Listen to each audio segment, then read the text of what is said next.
శ్రీ పరమాత్మనే నమః. శ్రీమద్భగవద్గీత అత తృతీయోऽధ్యాయః.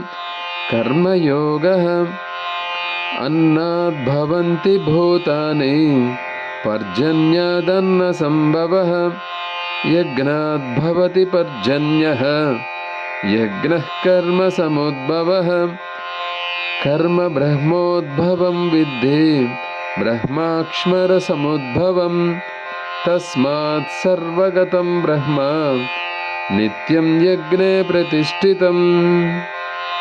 ఓ అర్జున, ప్రాణులన్నీయును అన్నము నుండి జన్మించును, అనగా ఆహారము నుండి జన్మించును.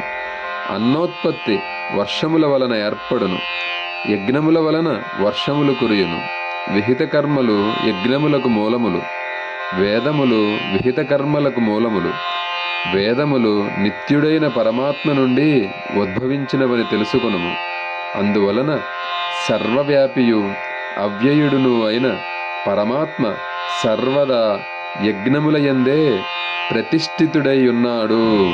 హరి ఓం. సర్వం శ్రీకృష్ణార్పణమస్తు.